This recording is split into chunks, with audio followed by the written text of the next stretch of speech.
Bismillahirrahmanirrahim. Assalamualaikum warahmatullahi wabarakatuh. Alhamdulillahirabbil alamin wa bihi nasta'inu ala umuri dunya waddin, wassalatu wassalamu ala Rasulillah wa ala alihi wa sahbihi ajma'in. Allahumma 'allimna ma yanfa'una wanfa'na bima 'allamtana وزدنا علما يا ربنا وأصلح لنا شأننا كلها ولا تكلنا إلى أنفسنا طرفة عين. Ma'asyiral muslimin wal muslimat, kaum muslimin dan muslimat yang semoga dimuliakan oleh Allah Azza wa Jal. Bagaimana kabarnya Bapak Ibu sekalian? Alhamdulillah, semoga semuanya sehat walafiat, diberi keistiqomahan dan dimudahkan urusannya oleh Allah Azza wa Jal. Amin ya rabbal alamin. Kita bersyukur kepada Allah Azza wa Jal karena pada pagi hari ini, pada hari Sabtu, kita bisa melanjutkan kembali pengajian kita membahas kitab At-Tauhid yang sempat tertunda beberapa pekan atau beberapa pertemuan. Alhamdulillah sekarang kita bisa kembali belajar suatu ilmu yang sangat agung, yaitu ilmu mengenal Allah Subhanahu wa taala.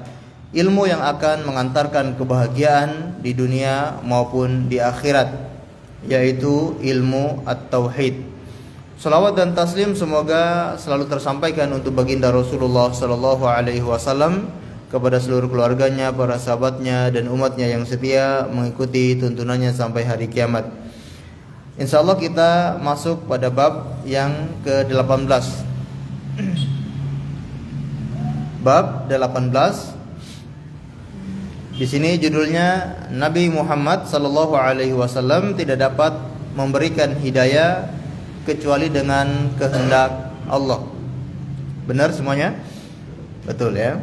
Kalau bab aslinya berbunyi bab innaka la tahdi man ahbabta walakinnallaha yahdi may yasha. Ya, bab firman Allah Subhanahu wa taala, sesungguhnya engkau wahai Muhammad tidak akan memberikan petunjuk kepada orang yang engkau cintai, akan tetapi Allah lah yang memberi hidayah kepada siapa yang Allah kehendaki. Sebagaimana ayat pertama yang dituangkan oleh mu'alif di sini.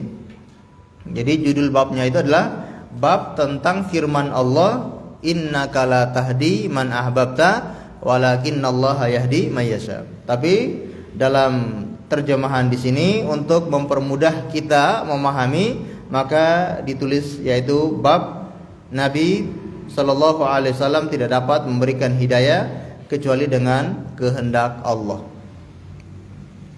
Baik, ma'asyiral muslimin dan muslimat yang dimuliakan oleh Allah, bab ini hampir sama dengan bab-bab sebelumnya. Ada yang masih ingat? Bab sebelumnya itu membahas tentang apa? Tentang syafaat. Sebelumnya lagi tentang apa?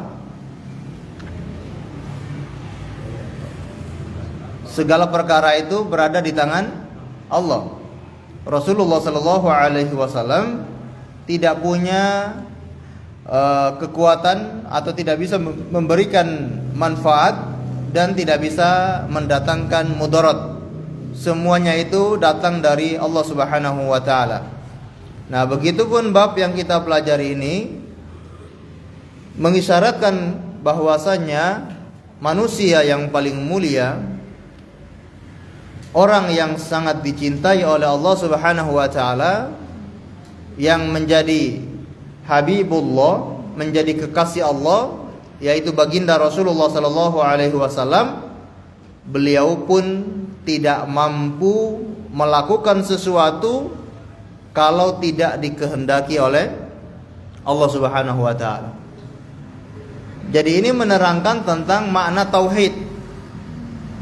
Makna tauhid adalah siapapun, makhluk manapun, makhluk yang paling dekat dengan Allah pun tidak bisa mendatangkan manfaat dan tidak bisa mendatangkan mudarat. Semua perkara itu berada di tangan Allah, semua perkara itu sesuai dengan kehendak Allah Subhanahu wa taala. Kalau Allah menghendaki maka bisa terjadi, kalau sebaliknya Allah tidak menghendaki tidak akan pernah terjadi. Meskipun yang melakukan itu orang yang paling dekat dengan Allah, menunjukkan at-tauhid, hanya Allah saja yang punya kekuasaan mutlak.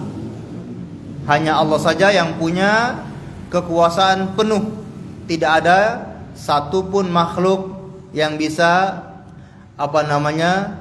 mengurus atau mengatur Allah Subhanahu wa taala.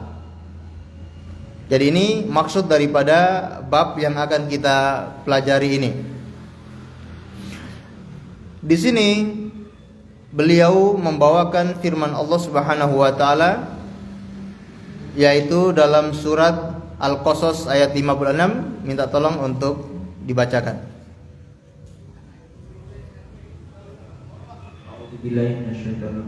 Firman Allah Ta'ala, innaka la tahdi man ahbabta walakinna Allah yahdi man yasha wa huwal a'lamu bil muhtadin.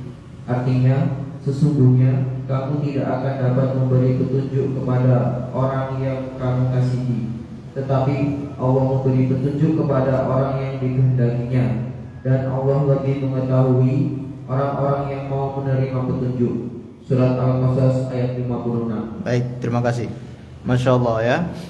Ini dalil bahwasanya di tangan Allah lah segala kekuasaan, di tangan Allah lah segala hidayah. Hidayah semuanya berada di tangan Allah Subhanahu wa taala. Tidak ada yang bisa memberikan hidayah sedikit pun kalau Allah tidak menghendaki. Dan sebaliknya tidak ada yang bisa menyesatkan seseorang kalau Allah tidak menghendaki. Hal ini kita sering mendengar dalam muqaddimah. Muqaddimah itu pembukaan khutbah atau pembukaan pidato, sering diulang-ulang hadis Rasulullah, may yahdillahu falaha may yahdillahu fala hadiyalah wa may yudlil fala mudillalah wa may yudlil fala hadiyalah. May yahdillahu fala mudillalah wa may yudlil fala hadiyalah. Siapapun yang diberi hidayah oleh Allah, tidak ada satupun yang mampu menyesatkannya. Seandainya orang berusaha untuk menyesatkan orang ini, kalau tidak dikehendaki oleh Allah, maka orang ini tidak akan tersesat. Dia akan berada di atas petunjuk. Sebaliknya, wa may yudlil, dan siapa yang disesatkan oleh Allah, fala hadiyalah. Tidak ada satupun yang akan bisa memberikan hidayah kepadanya. Seandainya semua orang berkumpul untuk memberi hidayah, berupaya untuk memberikan petunjuk kepada orang ini, kalau tidak diizinkan oleh Allah, maka orang ini tidak akan mendapatkan petunjuk. Buktinya apa? Buktinya orang yang sangat dicintai oleh Rasulullah SAW juga ternyata tidak mendapatkan hidayah karena Allah tidak menghendakinya. Sebagaimana yang kita dengarkan, yang kita pelajari pada ayat ini, innaka la tahdi man ahbabta, sesungguhnya engkau wahai Muhammad tidak akan memberikan hidayah kepada orang yang engkau cintai. Tabiat manusia, dia mencintai seseorang karena karib kerabat, karena sudah berjasa, karena punya kedekatan dengannya. Begitupun Rasulullah mencintai orang-orang tertentu dari keluarga-keluarganya. Di antaranya adalah paman beliau, yaitu Abu Thalib. Rasulullah sangat mencintai pamannya Abu Thalib karena pamannya ini sudah berjasa kepada Rasulullah SAW. Setelah kakeknya meninggal dunia, siapa kakeknya Rasulullah? Abdul Muttalib. Abdul Muttalib dialah yang mengasuh Rasulullah SAW sejak lahir. Karena sejak lahir ayah Rasulullah sudah meninggal dunia, tinggal ibunya. Itu pun hanya beberapa bulan, ibunya juga meninggal dunia. Maka Rasulullah dalam keadaan yatim, tidak punya siapa-siapa, yang mengasuh adalah kakek beliau Abdul Muttalib. Namun itu tidak berjalan lama, sekitar usia beliau 8 tahun, kakeknya juga meninggal dunia. Usia 8 tahun berarti masih sangat kecil. Kalau sekolah kelas berapa? Kelas 1 atau kelas 2? Kelas 2 sekolah dasar. Insyaallah, jazakallahu khair. Baru kelas 2 sekolah dasar, kakeknya sudah meninggal dunia, maka yang mengambil alih perawatan dan pengasuhan Rasulullah adalah paman beliau, yaitu Abu Thalib. Ya. Nama aslinya adalah Abu Manaf, ya, Abdul Manaf. Namun panggilan beliau yaitu Abu Thalib. Pamannya ini yang mengasuh Rasulullah sallallahu alaihi wasallam dari usia 8 tahun sampai beliau menikah 25 tahun, sampai beliau berusia 40 tahun menjadi seorang nabi, sampai ya Rasulullah itu berdakwah sekitar 7 atau 8 tahun dari kenabian. Waktu yang cukup lama, ya, mengasuh dan melindungi Rasulullah sallallahu alaihi wasallam. Maka sangat wajar kalau Rasulullah itu mencintai pamannya. Dan Rasulullah sangat mencintai pamannya ini mendapatkan hidayah, menginginkan agar pamannya ini, orang yang sangat berjasa kepadanya ini, mendapatkan hidayah. Karena balas budi yang paling besar adalah menunjukkan orang ini ke jalan yang benar. Kita bisa balas budi dengan harta, balas budi dengan yang lainnya, tapi ini kan hanya di dunia. Balas budi yang sebenarnya sampai ke akhirat, sampai selamat, yaitu di akhirat nanti, ini yang diinginkan oleh Rasulullah SAW. Akan tetapi itu semua tidak diizinkan oleh Allah Subhanahu wa taala. Kata Allah, "Walakinnallaha yahdi may yasha." Akan tetapi Allah Subhanahu wa taala memberi hidayah kepada siapa yang Allah kehendaki. Wa huwa a'lamu bil muhtadin. Dan Allah dialah yang Maha mengetahui kepada orang-orang yang berhak mendapatkan hidayah. Jadi ma'asyiral muslimin dan muslimat yang dimuliakan oleh Allah Azza wa Jal, Rasulullah sekalipun tidak bisa memberikan hidayah kepada orang yang dia cintai, kepada keluarganya, akan tetapi Allah lah yang memberikan hidayah itu kepada siapa yang Allah kehendaki. Kalau kita lihat paman Rasulullah sallallahu alaihi wasallam yaitu Abu Thalib, ini termasuk paman beliau yang hidup sampai beliau dewasa atau sampai beliau menjadi seorang nabi. Paman Rasulullah itu kan ada banyak, ya Pak ya. Ada yang masih ingat? Kakek beliau itu bernazar, kalau dia punya anak 10 laki-laki, dia akan menyembelih satu dari 10 anak laki-lakinya tersebut. Dan nazarnya itu terwujud.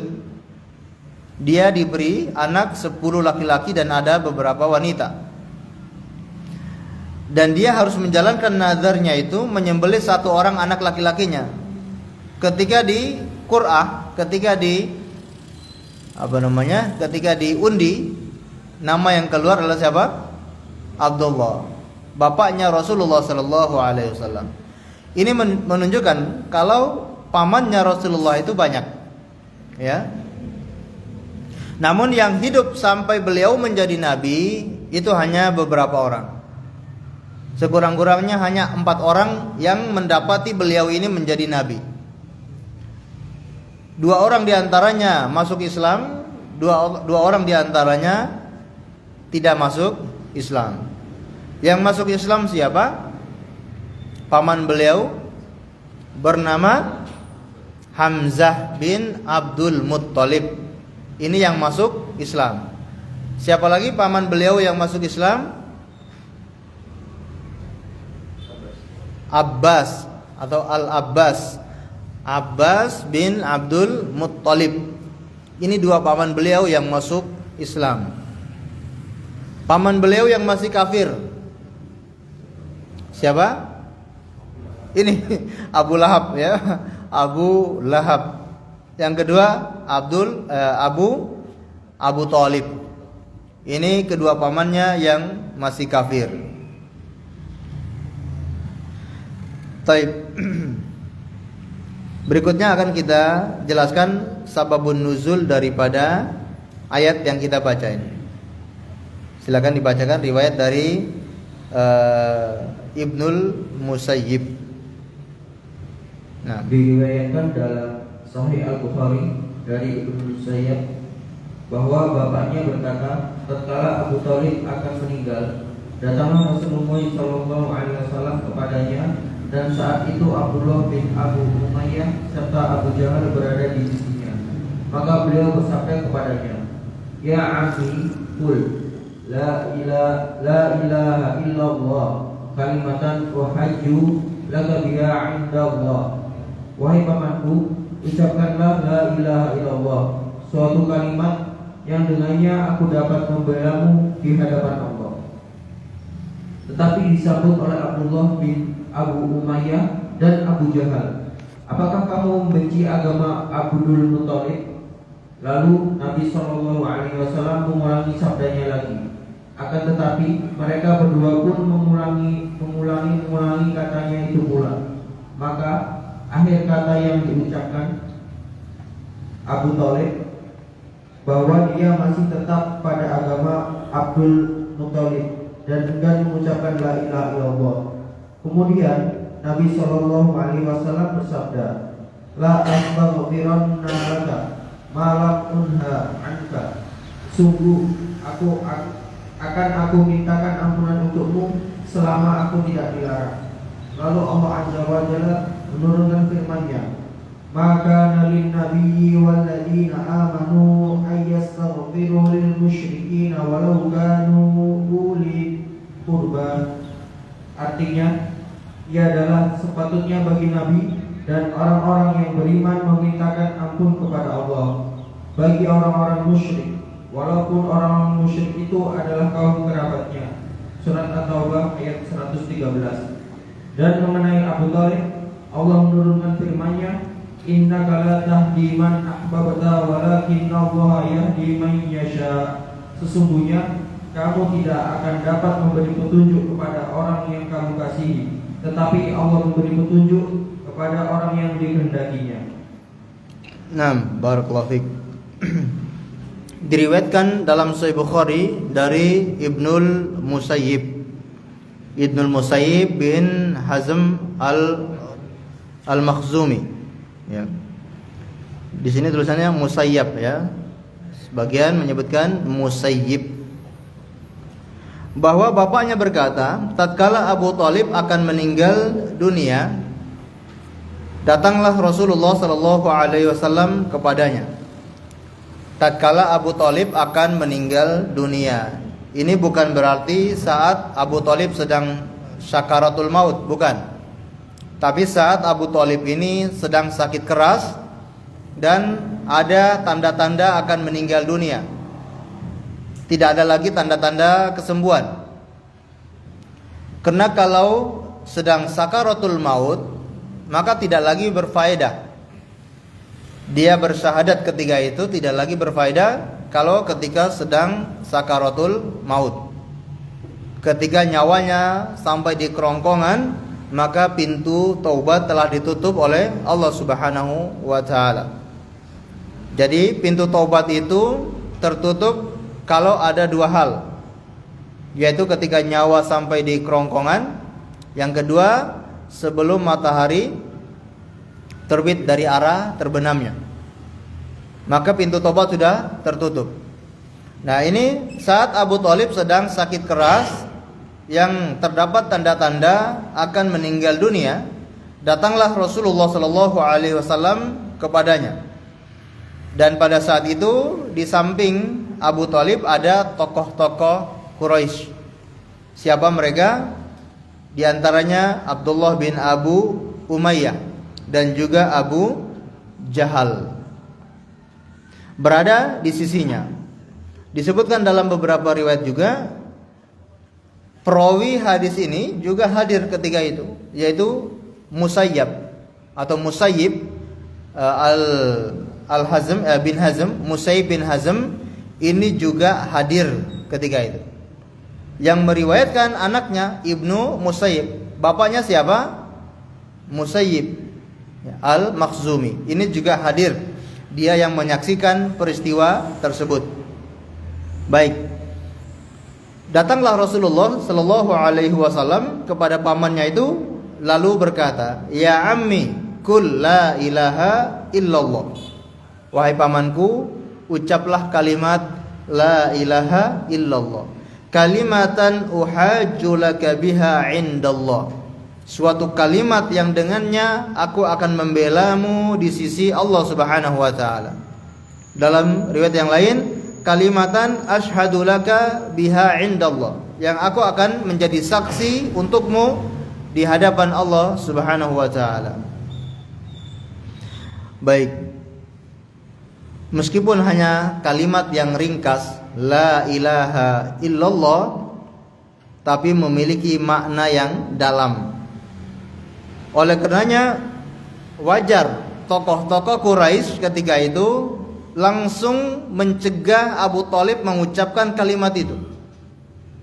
Disebutkan di sini, tetapi disambut oleh Abdullah bin Umayyah dan Abu Jahal, apakah kamu membenci agama Abdul Muttalib? Padahal Rasulullah hanya menawarkan pamannya mengucapkan kalimat la ilaha illallah. Tapi orang-orang Quraisy ini, Abu Jahal, Abdullah bin Umayyah langsung berkata kepada Abu Thalib, apakah engkau membenci agamanya Abdul Muttalib? Artinya apa? Tokoh-tokoh Quraisy ini faham apa makna la ilaha illallah. Di saat kebanyakan kaum muslimin belum faham apa itu la ilaha illallah, orang-orang kafir ini ternyata lebih faham makna la ilaha illallah. Karena mereka faham kalimat la ilaha illallah itu memiliki konsekuensi. Konsekuensinya apa? Abu Thalib akan meninggalkan agamanya. Ya Pak ya? Ketika Abu Thalib mengucapkan la ilaha illallah, konsekuensinya dia akan meninggalkan agama kakeknya, agama ayahnya, agama nenek moyang mereka. Sehingga mereka langsung mengatakan, apakah engkau benci agama Abdul Muttalib? Karena la ilaha illallah ini adalah sebuah kalimat yang mengandung an-nafyu wal itsbat, meniadakan semua Tuhan, semua sesembahan, dan hanya menetapkan Allah saja sebagai sesembahan. Hal ini juga sebagaimana yang dinyatakan oleh orang-orang Quraisy atau orang-orang kafir ketika itu, di saat Rasulullah SAW berdakwah agar orang-orang mengucapkan kalimat la ilaha illallah. Apa yang mereka katakan? Aja'alal alihata ilahan wahida, inna hadza la syai'un ujab.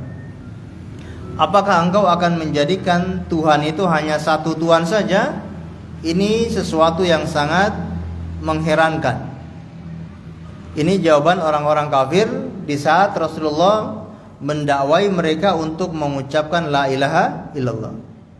Buktinya karena mereka ini sangat faham, mengerti apa makna la ilaha illallah. Karena kalau sudah mengucapkan la ilaha illallah, tentu harus an-nafyu wal itsbat, meniadakan semua sesembahan dan menetapkan hanya Allah saja yang menjadi sesembahan.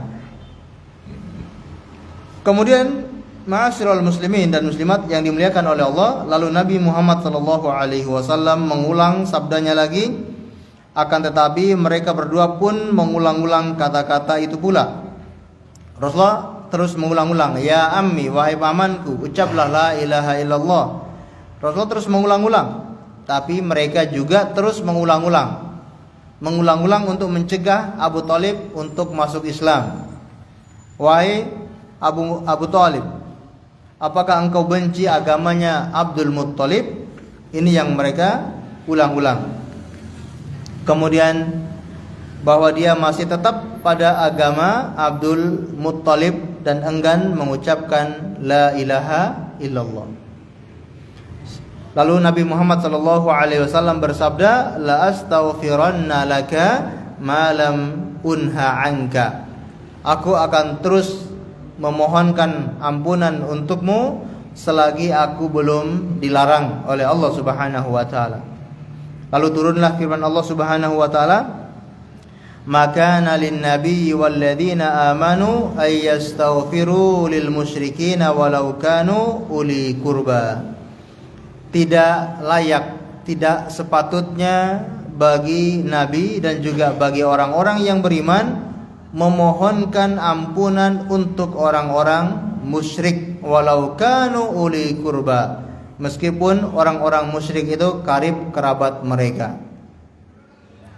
Berarti kita tidak boleh berdoa untuk keluarga kita yang non muslim. Boleh atau tidak? Kalau mendoakan agar mendapatkan hidayah, ini dibolehkan. Kemudian mendoakan untuk mendapatkan hidayah ini pun saat orang itu masih hidup, belum meninggal dunia. Kalau orang non muslim itu sudah meninggal dunia, maka tidak boleh seseorang mendoakan untuknya. Sehingga ketika kita mengucapkan salam kepada orang kafir, ini juga dibolehkan. Atau menjawab salam, ya, bukan mengucapkan salam tapi menjawab salam. Kalau kita mengucapkan salam terlebih dahulu, maka ini tidak boleh. Kalau ada orang non muslim yang mengucapkan salam kepada kita, kita boleh menjawab salam, waalaikum atau waalaikum assalam, dengan niat agar orang ini mendapatkan hidayah. Dan kepadamu keselamatan, kita mendoakan semoga dia dapat keselamatan, dapat hidayah. Baik. Sehingga tidak boleh juga kita menyebutkan dengan istilah almarhum atau almarhumah kepada non muslim. Ini banyak yang salah paham, ya, menyebutkan almarhum Bapak Johan atau almarhum Bapak Yohanes, ya. Almarhum itu kan artinya orang yang dirahmati oleh Allah, orang yang dirahmati. Nah, orang-orang kafir tidak mungkin dirahmati oleh Allah Subhanahu wa taala. Baik.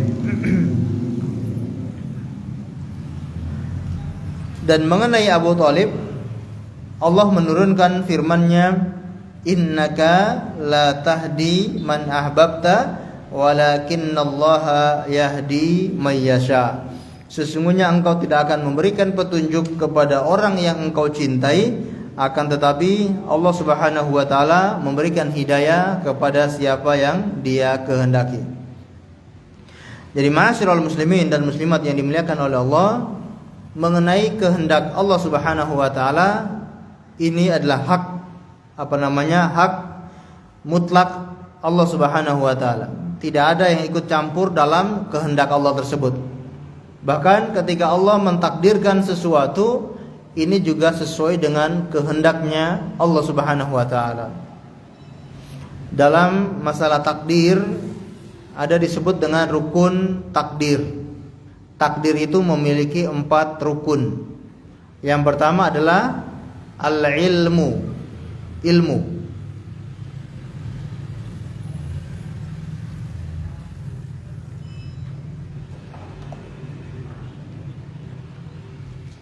Segala sesuatu yang ditakdirkan oleh Allah, Allah pasti punya ilmu tentang hal tersebut. Allah ingin memberi hidayah kepada seseorang karena Allah punya ilmu siapa-siapa yang pantas mendapatkan hidayah. Allah memberikan kebahagiaan kepada seseorang karena Allah juga punya ilmu. Orang ini memang layak mendapatkan kebahagiaan. Allah memberikan musibah kepada seseorang, karena Allah juga punya ilmu kalau orang ini memang berhak mendapatkan musibah. Semua takdir itu sesuai dengan pengetahuan Allah Subhanahu wa taala.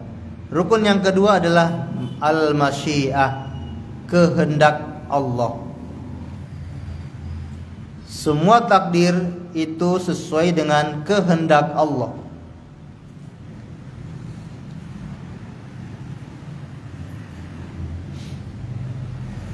Kalau Allah tidak menghendaki, maka tidak akan pernah terjadi.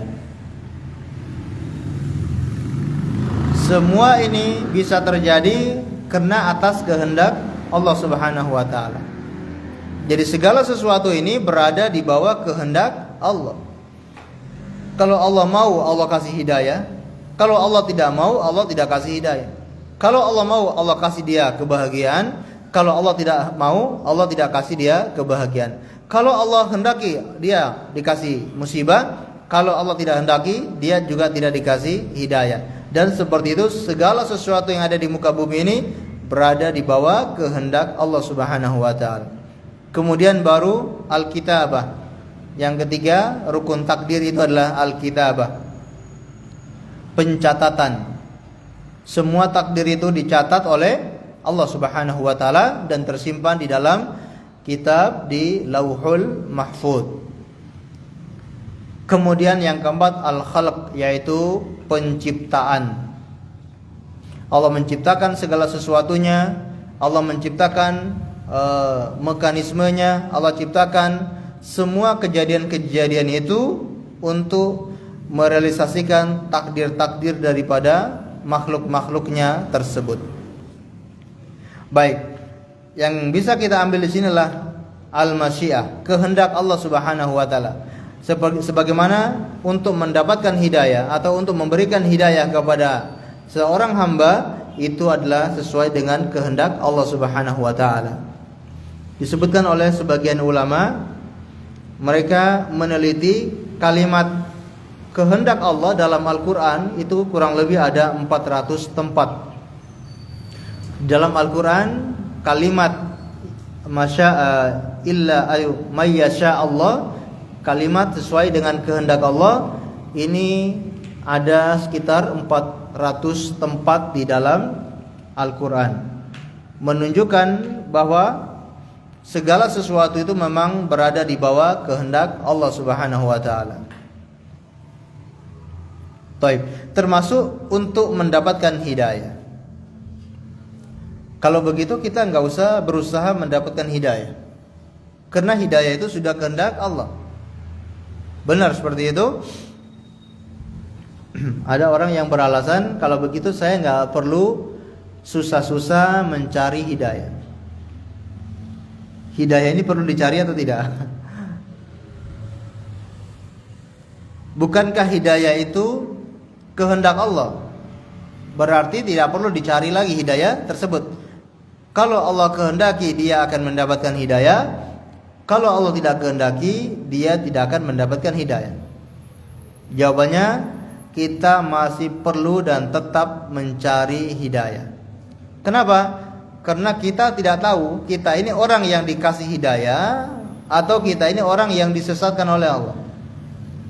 Kira-kira ini kita sudah tahu atau belum? Jawabannya kita belum tahu. Kita bisa tahu kalau nanti kita berada di hadapan Allah Subhanahu wa taala ketika kita meninggal dunia di hari kiamat, baru kita tahu kita termasuk orang yang dikasih hidayah atau termasuk orang yang disesatkan oleh Allah Subhanahu wa taala. Kalau kita belum tahu, maka kewajiban kita adalah berusaha mendapatkan hidayah. Karena bisa jadi Allah Subhanahu wa taala memberikan hidayah kepada kita dan kita karena kerja keras kita, karena upaya usaha kita untuk mendapatkan hidayah, akhirnya Allah memberikan petunjuk kepada kita. Baik, di antara hal-hal yang bisa kita lakukan untuk mendapatkan hidayah, ya, apa saja? Taib, atau sebelumnya kita bagi terlebih dahulu, hidayah ini itu ada dua macam. Hidayah taufik dan hidayah al-irsyad.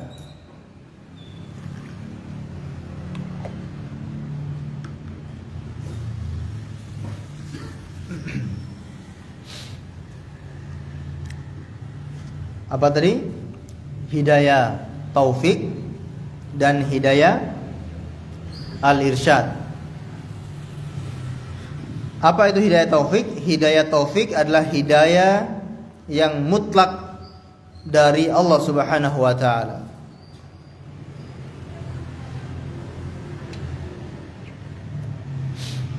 Hanya Allah saja yang mampu memberikan hidayah tersebut.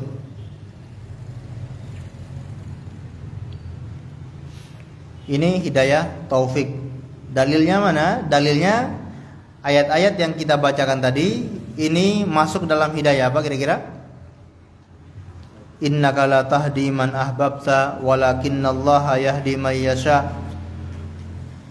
Ini masuk dalam kategori hidayah apa? Hidayah taufik, ya. Ini khusus untuk Allah Subhanahu wa taala. Sedangkan hidayah al-irsyad atau hidayah irsyad adalah hidayah yang menjadi perantara bagi seseorang. Seseorang memberikan hidayah kepada orang lain karena sebagai perantara.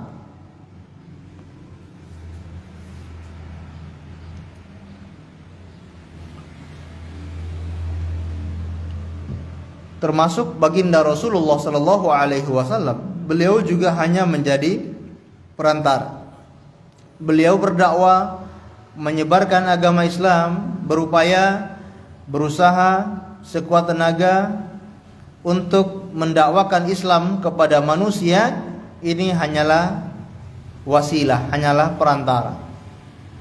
Kalau Allah kehendaki orang itu bisa masuk Islam, tapi kalau Allah tidak kehendaki, orang ini tidak akan masuk Islam. Meskipun Rasulullah sudah berupaya sekuat tenaganya. Termasuk siapa? Paman beliau. Rasulullah sudah berdakwah, sudah berusaha, sudah sekuat tenaga beliau, kemampuan beliau dikerahkan, tapi pamannya juga tidak masuk Islam. Bahkan pamannya itu sendiri juga mengetahui kebenaran Islam, mengetahui kebenaran agamanya Rasulullah sallallahu alaihi wasallam. Makanya kenapa paman beliau ini mati-matian membela dakwah Rasulullah, karena pamannya tahu agama yang benar itu agamanya Muhammad, agamanya Rasulullah. Walau demikian tidak membuat dia masuk Islam. Ini menunjukkan kalau memang hidayah itu di tangan Allah, yaitu hidayah taufik.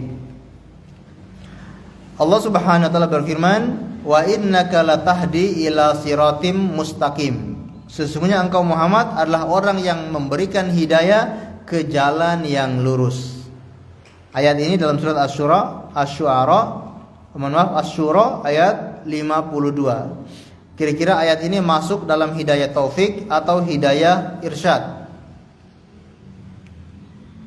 Wa innaka latahdi ila siratim mustaqim. Sesungguhnya engkau wahai Muhammad adalah orang yang memberi hidayah ke jalan yang lurus. Ini hidayah irsyad. Jadi tidak bertentangan ketika membaca ayat innaka la tahdi man ahbabta walakinnallaha yahdi may yasha. Kemudian kita baca di ayat yang lain wa innaka la tahdi ila siratim mustaqim. Itu tidak membuat kita bingung. Kok ayat ini saling kontradiktif? Ayat ini mengatakan Nabi Muhammad tidak bisa memberikan hidayah, tapi di ayat yang lain Allah mengatakan Nabi Muhammad memberikan hidayah ke jalan yang lurus. Yang benar yang mana? Semuanya benar, tapi perbedaannya yang satu hidayah taufik, yang satu hidayah irsyad. Kemudian hidayah juga dibagi menjadi dua, hidayah fil Islam dan hidayah lil Islam. Hidayah fil Islam dan hidayah lil Islam. Yang pertama fil Islam. Yang kedua lil Islam.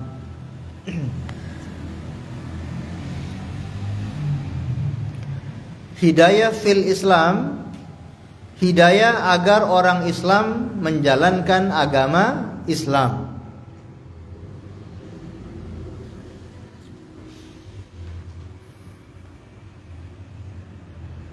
Sedangkan hidayah lil Islam, hidayah bagi orang selain Islam untuk masuk ke dalam agama Islam.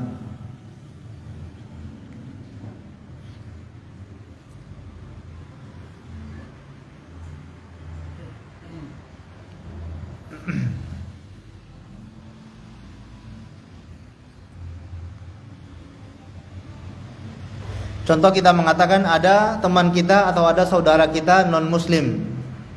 Kita mengatakan, saya ingin saudara saya non-muslim ini dapat hidayah. Bisa dipahami? Saya ingin saudara saya non-muslim ini dapat hidayah. Kira-kira hidayah apa? Hidayah lil Islam. Hidayah agar masuk Islam. Kalau kita lihat ada saudara kita yang tidak sholat 5 waktu, atau masih minum khamar, masih berbuat judi, melakukan hal-hal yang dilarang dalam Islam, kita katakan semoga saudara saya sesama muslim ini dapat hidayah. Hidayah apa? Fil Islam, ya. Dan kita semua butuh yang namanya hidayah, yaitu hidayah fil Islam. Sehingga Allah Subhanahu wa taala mengajarkan kepada kita semua untuk selalu meminta hidayah. Berapa kali kita meminta hidayah?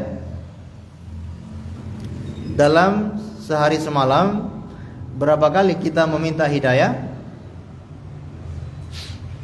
17 kali kita minta hidayah, yaitu dalam sholat 5 waktu. Di dalam sholat 5 waktu, rukun sholat itu tidak sah kecuali dengan amalan ini, yaitu membaca surat Al-Fatihah. Sholat seseorang tidak akan sah kecuali dia membaca surat Al-Fatihah. Dan di dalam surat Al-Fatihah ada ayat yang berbunyi, ihdinas siratal mustaqim. Berilah kami hidayah ke jalan yang lurus, ke jalan siratal mustaqim. Hidayah untuk mengamalkan Islam, hidayah agar istiqomah di atas agama Islam. Kita semua perlu hidayah. Kalau kita tahu hidayah itu di tangan Allah Subhanahu wa taala, namun kita bisa melakukan hal-hal yang bisa mendatangkan hidayah kepada diri kita. Di antara perkara-perkara yang menjadi sebab kita mendapatkan hidayah, yang pertama adalah membaca kitab Allah Subhanahu wa taala.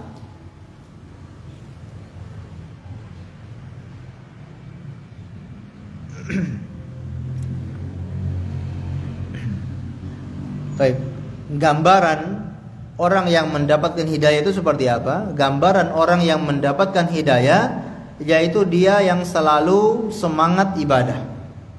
Ibadahnya semangat, istiqomah di dalam semangat. Jadi istiqomahnya itu di dalam semangat. Ada orang yang semangat ibadah, tapi kadang semangatnya itu 1 hari, 2 hari, 1 minggu, 2 minggu, selesai. Ya Pak ya. Setelah itu tidak semangat lagi. Nah, kita ingin semangatnya itu selalu ada sepanjang hari, sepanjang masa. Kita itu selalu semangat melakukan ibadah kepada Allah. Ini orang yang selalu mendapatkan hidayah. Meskipun kita semua menyadari kalau manusia itu selalu melakukan dosa, melakukan kesalahan. Namun orang yang semangat ketika melakukan dosa, dia segera kembali kepada Allah. Jadi orang yang mendapatkan hidayah itu bukan berarti dia tidak pernah melakukan dosa sama sekali. Orang yang dapat hidayah juga pasti dia jatuh dalam perbuatan dosa. Tapi bedanya dia segera kembali ke jalan Allah Subhanahu wa taala. Baik, semangat melakukan ibadah dan dia malas melakukan perbuatan dosa. Ini orang yang dapat hidayah. Semangat ibadahnya dan malas melakukan dosa. Bukan sebaliknya, semangat melakukan dosa tapi malas ibadah. Ini berarti hidayahnya masih kurang. Nah, agar kita itu semangat melakukan ibadah kemudian malas melakukan dosa, sebabnya adalah dengan membaca kitab Allah Subhanahu wa taala, selalu bersama Al-Qur'an. Kalau kita meninggalkan Al-Quran 1 pekan, 2 pekan, pasti kita akan malas ibadah. Dan itu pasti, yakin. Kalau kita sudah meninggalkan Al-Quran itu bagaimana? Tidak mau membaca, tidak mau memahaminya, dan tidak mau mengamalkan isinya. Ya. 1 pekan, 2 pekan tidak pernah baca Quran, yakin malas. Ya Pak ya? Ya. Tapi kalau setiap hari dia baca Quran, insya Allah semangatnya akan tumbuh. Makanya bedakan ketika bulan Ramadan, kita merasakan semangat yang luar biasa. Karena rata-rata di bulan Ramadan kita semangat membaca Al-Quran. Setelah bulan Ramadan, baca Quran tidak semangat lagi, maka ibadahnya pun tidak semangat lagi. Benar, Allah SWT berfirman, Inna hadzal Qur'an yahdi lillati hiya aqwam. Sesungguhnya Al-Qur'an ini memberikan petunjuk kepada orang ke jalan yang lurus. Masya Allah. Padahal baru semangat membaca saja itu sudah mendapatkan petunjuk. Apalagi dengan memahami lalu mengamalkan isi kandungannya, dia akan selalu istiqomah. Dzalikal kitabu la raiba fi hudan lil muttaqin. Itulah Alkitab yang tidak ada keraguan-raguan di dalamnya, hudan, hidayah, petunjuk bagi orang-orang yang bertakwa. Kemudian wa nunazzilu minal Qur'an ma huwa shifaa'u wa rahmatun lil mu'minin wa la yazidu dhalimina illa khasara. Dan kami turunkan ya Al-Qur'an ma huwa shifaa', yang mana dia sebagai obat hati, obat malas, obat sakit hati, obat penyakit hati, obat dari dosa-dosa, obat dari maksiat, obat dari segala penyakit lahiriah maupun penyakit jasmani. Wa rahmatun lil mu'minin, dan sebagai rahmat bagi orang-orang yang beriman. Ini Al-Quran. Jadi kalau kita ingin selalu istiqomah, mendapatkan hidayah, semangat ibadah, malas berbuat dosa, selalu bersama Al-Quran.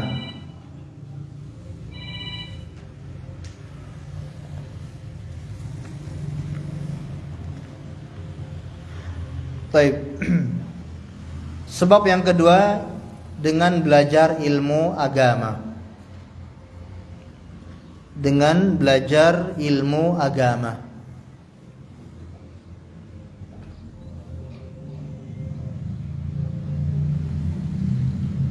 Ilmu agama ini adalah hidayah. Orang bisa tersesat, orang bisa berada dalam kegelapan karena dia tidak punya cahaya, dia tidak punya ilmu. Dengan ilmu dia akan selalu mendapatkan petunjuk. Dan seandainya dia terjatuh dalam perbuatan dosa, dengan ilmu itu dia bisa kembali ke jalan yang benar. Tapi kalau orang sudah tidak punya ilmu, maka dia akan selalu berada selama-lamanya di dalam kesesatan, di dalam kegelapan, tidak punya petunjuk sama sekali. Maka beruntunglah kita yang sudah mau belajar ilmu agama sedikit demi sedikit. Ini akan membuat kita berada dalam cahaya dan kita akan mendapatkan petunjuk Allah Subhanahu wa taala. Man salaka tariqan yaltamisu fihi ilman sahalallahu lahu bihi tariqan ilal jannah. Barang siapa yang menempuh suatu jalan untuk menuntut ilmu agama, maka Allah akan mudahkan jalannya menuju surga. Kemudian dalam hadis yang lain, man yuridillahu bihi khairan yufaqihu fid din. Barang siapa yang diinginkan oleh Allah kebaikan pada orang itu, maka Allah akan fahamkan dia dalam urusan agama. Maka terus belajar agama, terus hadir di dalam majelis ilmu. Sampai kapan? Sampai kita meninggal dunia. Betapa bahagianya kita sampai meninggal dunia selalu berada di dalam majelis ilmu. Jadi duduk di dalam majelis ilmu itu tidak hanya sampai usia sekian, tapi sampai kita meninggal dunia kita terus berada dalam majelis ilmu. Apakah kita sebagai guru yang mengajarkan atau kita sebagai murid yang belajar ilmu agama tersebut. Jadi jangan pernah pensiun, ya, pensiun dari belajar ilmu agama. Kalau pensiun di kantor, monggo. Pensiun di perusahaan, monggo. Tapi dari majelis ilmu jangan pernah pensiun. Kemudian sebab yang berikutnya, sering mengingat kematian.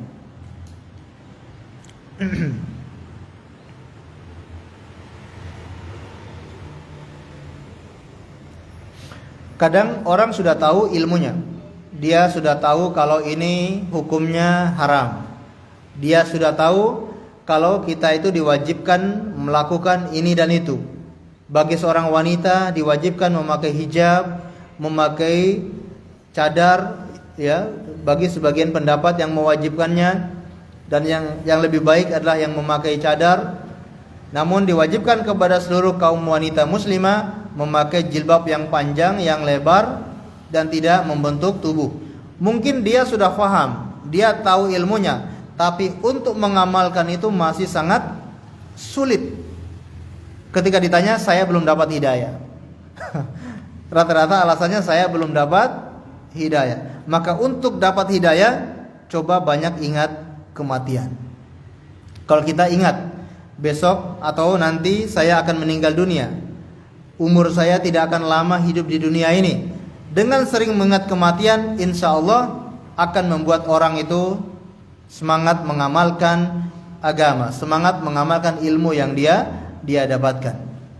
Kenapa kita masih malas beribadah, masih malas mengamalkan agama Islam? Karena mungkin kita jarang mengingat kematian.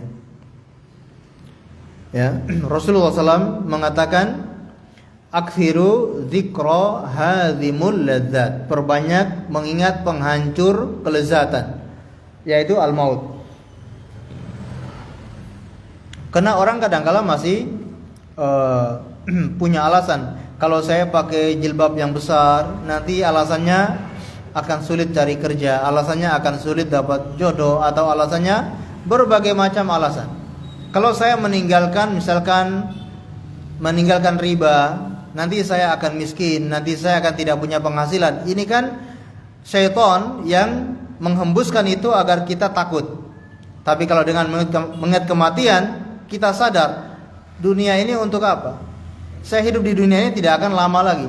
Kehidupan yang sebenarnya itu adalah kehidupan akhirat. Dengan demikian dia akan mengamalkan agamanya. Perkara berikutnya adalah melakukan ibadah puasa dan juga qiyamul lail.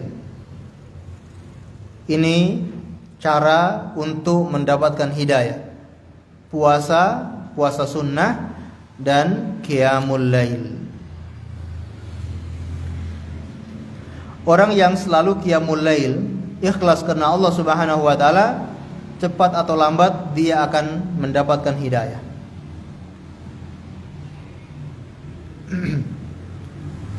Dan itu terbukti, ya, orang-orang yang sering melakukan qiyamul lail, ya, mereka dikasih hidayah. Awalnya dia bekerja di tempat yang haram, akhirnya dia dikasih hidayah keluar dari tempat yang haram tersebut. Dia sebelumnya mungkin tidak terfikirkan untuk melakukan agama, menjalankan syariat agama ini, tapi karena sering melakukan qiyamul lail, tiba-tiba dia mendapatkan hidayah, meninggalkan perbuatan-perbuatan yang haram dan mulai semangat mengamalkan agama Islam. Ini terbukti orang yang qiyamul lail. Kemudian puasa sunnah. Ya. Puasa sunnah ini akan mengekang godaan-godaan syaitan. Kita ini kadangkala kenapa sulit mengamalkan agama Islam? Karena masih ada cinta dunia yang berlebihan. Syahwat dunia yang berlebihan ini menyebabkan kita sulit mengamalkan agama Islam. Sulit membaca Al-Quran, sulit mengamalkan ibadah-ibadah yang lain karena masih ada syahwat dunia yang berlebihan. Untuk mengekang itu semua adalah dengan berpuasa. Kalau kita lihat, ya, di antara metode agama yang lain pun untuk mengekang syahwatnya itu dengan puasa. Ada sebagian agama Buddha, mereka kalau bertapa supaya terlepas dari kehidupan dunia, mereka harus bertapa dalam keadaan apa? Puasa. Tidak banyak makan, tidak banyak minum. Itu yang mereka lakukan. Itu pun agama-agama yang non muslim. Bagaimana kita orang Islam yang ingin kita selalu berada dalam agama yang lurus, berada di atas istiqomah, maka perbanyak puasa sunnah. Kemudian yang berikutnya adalah berada di lingkungan yang soleh. Lingkungan yang soleh itu sangat membantu seseorang selalu istiqomah di atas agamanya.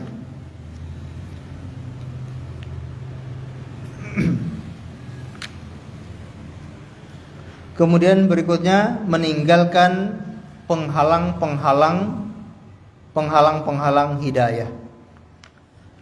Meninggalkan penghalang-penghalang hidayah.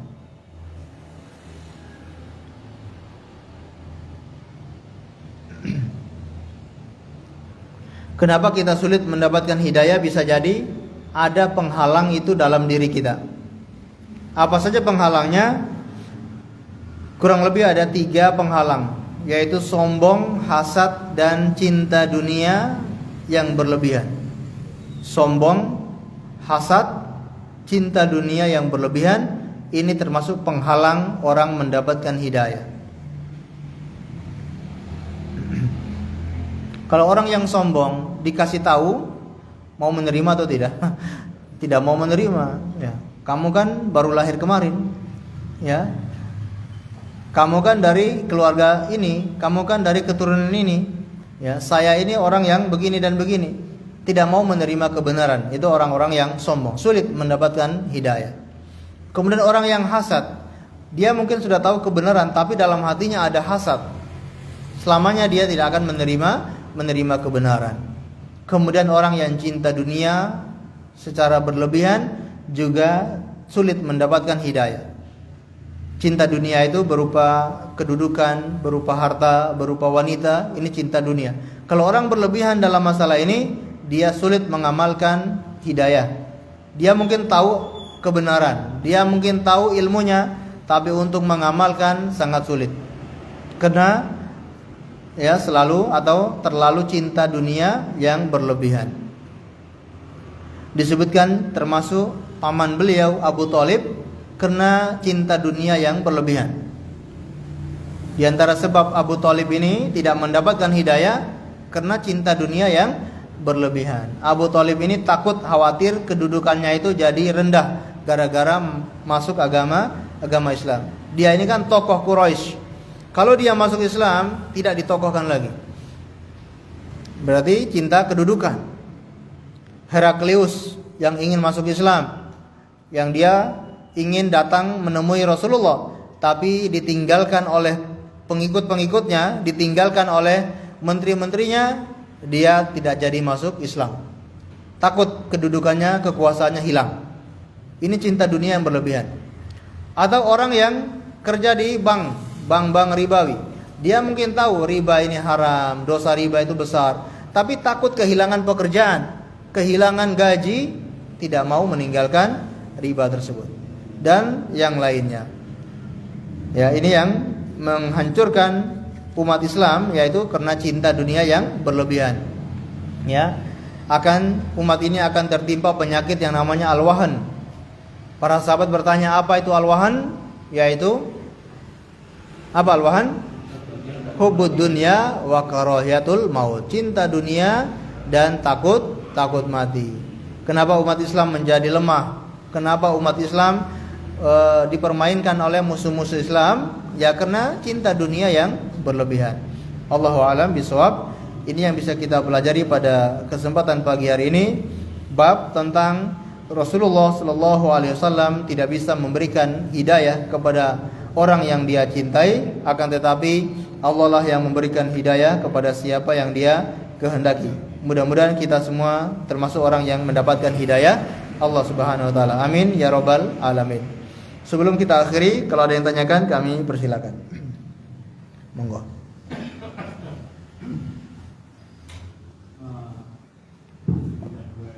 Ini ada dua pertanyaan.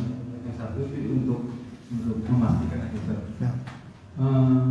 Ini sudah beberapa kali saya sampaikan, tapi setelah ada penjelasan seperti ini, ada ulama di Saudi yang ahli tauhid juga, kemudian menikahi seorang wanita, kemudian mati dalam keadaan bahkan sampai ateis.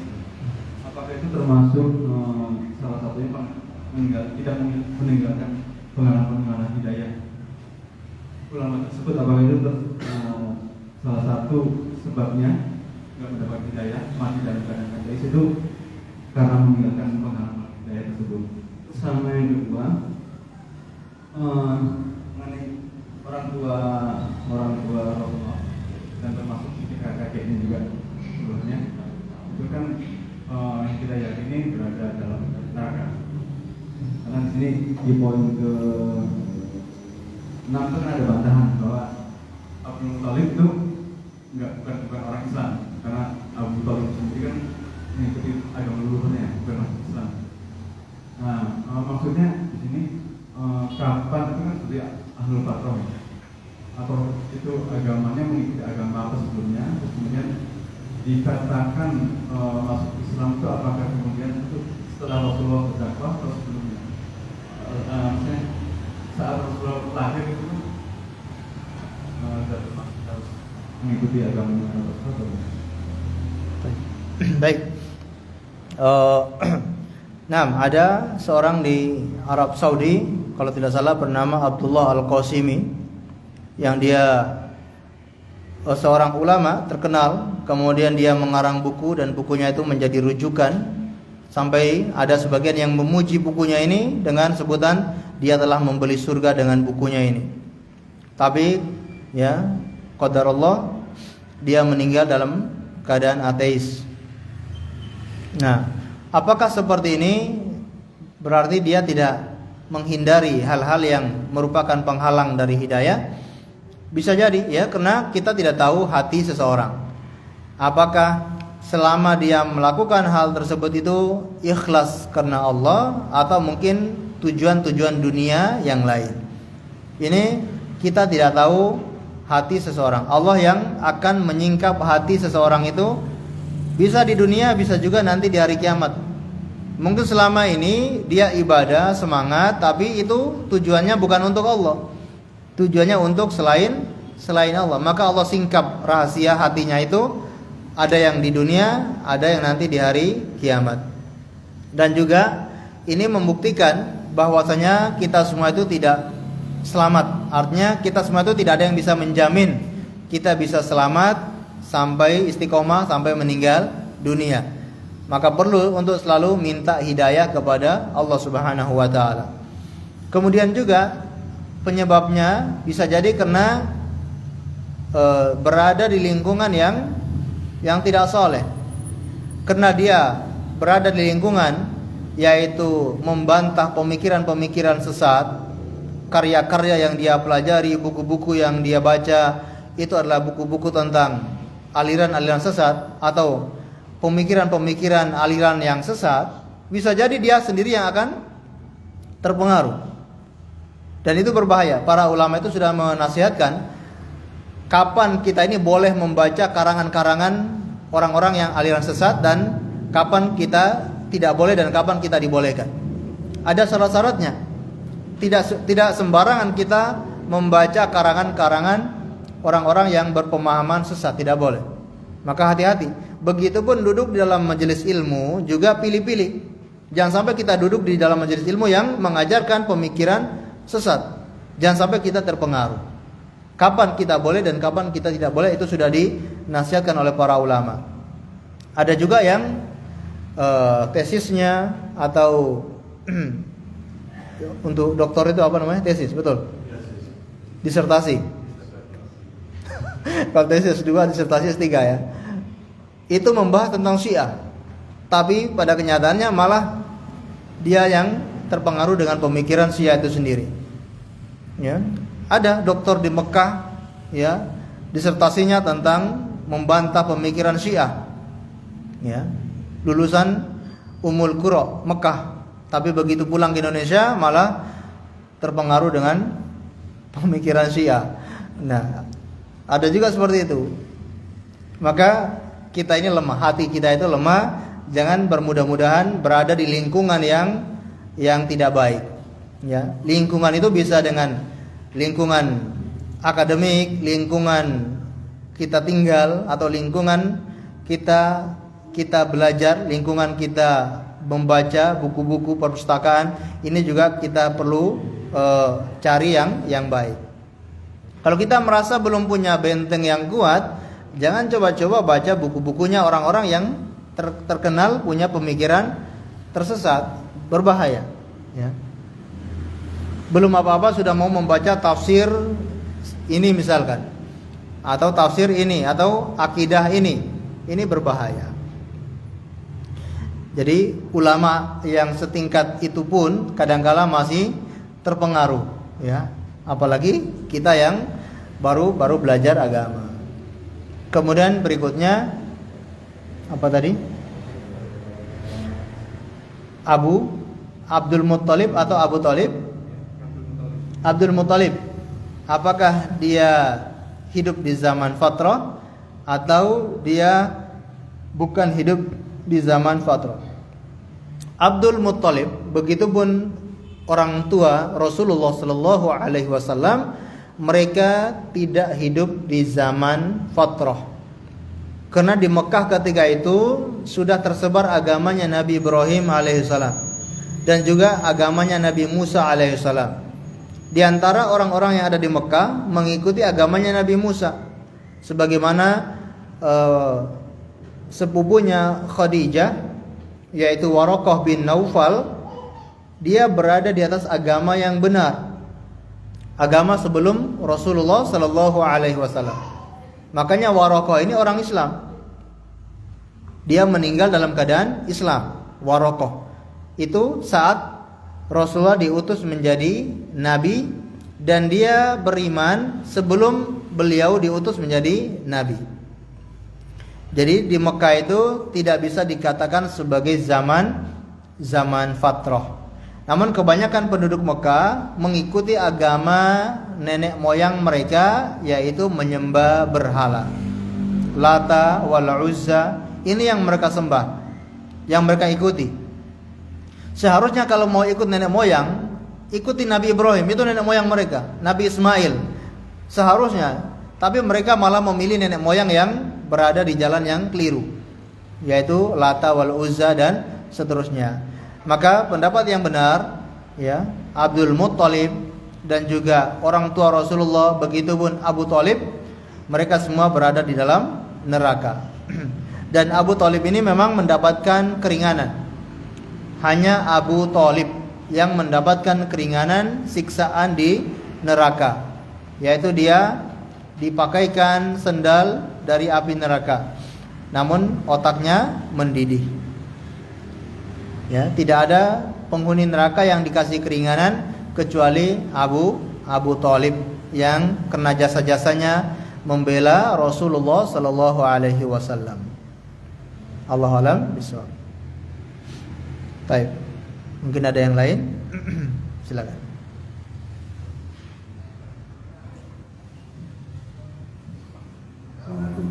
Waalaikumsalam. Ini kaitannya mungkin agak ngomong dikit, cuma ada kaitan sama takdir. Sama? takdir. Takdir, ya. Ada seorang kawan itu dia memang kebetulan belum ngaji juga, tapi ceritanya itu dia lebih ke logis realistis gitu lah orangnya. Dia itu sempat tanya ke saya kan, mengenai semua kekerasan yang ada di muka bumi ini, misalnya kayak Palestina dan sebagainya itu, dia sampai mau pertanyakan ke saya, kalau bahasa Inggrisnya dia nanya what kind of political view you have, gitu kan. Maksudnya bukan macam apa yang kamu punya memungkinkan ada kekerasan seperti itu gitu. Nah itu saya bingung jawabnya. Kalau saya jawabnya lewat ya itu karena takdir gitu kan, nggak bisa menjelaskan tipe orang yang seperti itu. Cara saya menjawabnya enaknya gimana Ustaz? Baik. Sebetulnya kita ini tidak bertanya tentang perbuatan Tuhan. Yang kita tanyakan perbuatan kita. Ketika ada saudara kita seperti itu, apa yang sudah kita perbuat? Kalau perbuatan Tuhan itu jelas. Perbuatan Allah itu ada namanya fadl, ada namanya hikmah. Semua perbuatan Allah itu pasti mengandung hikmah. Kadang orang berpikir, kenapa Allah tidak menyelamatkan, tidak menghancurkan musuh-musuh Islam, dan kenapa Allah membiarkan orang-orang Islam yang ada di Palestina mereka dizalimi seperti itu? Kalau kita katakan, kalau Allah mau, itu sangat mudah bagi Allah untuk menghancurkan orang-orang Yahudi. Sangat mudah bagi Allah. Hanya batu kerikil saja bisa menghancurkan tentara bergajah. Bukan Gaza ya. Tentara bergajah yang akan menghancurkan Ka'bah, Allah hanya mengutus burung untuk menghancurkan kaum Iram, atau menghancurkan yang membangun bendungan yang besar di negeri Sabah. Allah hanya mengutus tikus untuk menghancurkan bendungan ini. Kaum Sabah ini terkenal sangat subur, terkenal punya perairan yang sangat bagus, kebun-kebunnya subur. Hanya Allah mengutus tikus untuk menghancurkan bendungan tersebut. Dia menggerogoti tanahnya, bendungannya hancur, semuanya hancur.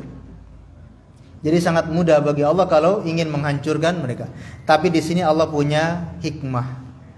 Allah ingin menunjukkan siapa orang-orang yang sabar, siapa orang-orang yang mau membantu, yang mau berjihad, membela saudaranya. Ini Allah ingin tunjukkan. Sebagaimana di masa Rasulullah sangat mudah bagi Allah untuk menghancurkan ketika di perang Badar, perang Uhud, perang-perang yang lainnya. Itu sangat mudah bagi Allah mengalahkan musuhnya begitu saja. Tapi kenapa harus ada persiapan perang? Mereka harus berjalan di jalan yang sangat jauh untuk menghadapi musuh, bahkan kadang-kala kalah. Kenapa Allah tidak langsung menolong begitu saja? Karena Allah punya hikmah. Allah ingin menunjukkan siapa orang-orang yang sabar, orang-orang yang berjuang, orang-orang yang berjihad. Itu Allah ingin tunjukkan. Kalau tidak seperti itu, kita tidak tahu siapa orang-orang yang sabar, siapa orang-orang yang jujur dalam keimanannya. Kita bisa tahu itu kalau dengan adanya ujian-ujian seperti itu. Jadi kita tidak menanyakan apa yang dilakukan oleh Allah, tapi kita menanyakan apa yang sudah kita lakukan. Sebagaimana orang-orang kafir dahulu, ya, mereka menanyakan kenapa Allah tidak turunkan malaikat, kenapa Allah tidak turunkan kitab satu kaligus. Maka tanyakan apa yang sudah kalian lakukan. Itu yang perlu kita pertanyakan. Allahu a'lam bishawab. Jadi semua perbuatan Allah itu mengandung fadl, keutamaan, dan mengandung hikmah, yaitu kebijaksanaan. Allah itu maha bijak. Allah ingin menunjukkan siapa dari hamba-hambanya yang jujur di dalam keimanannya. Dan di dunia ini meskipun semua berada dalam takdir Allah, tapi mengalir yang disebut dengan yaitu sebab dan akibat. Semua itu mengalir di dunia ini. Meskipun semua berada dalam takdir Allah, tapi Allah ciptakan mekanismenya di dunia ini berada dalam sebab akibat. Contoh, orang ini meninggal dunia, dia bunuh diri.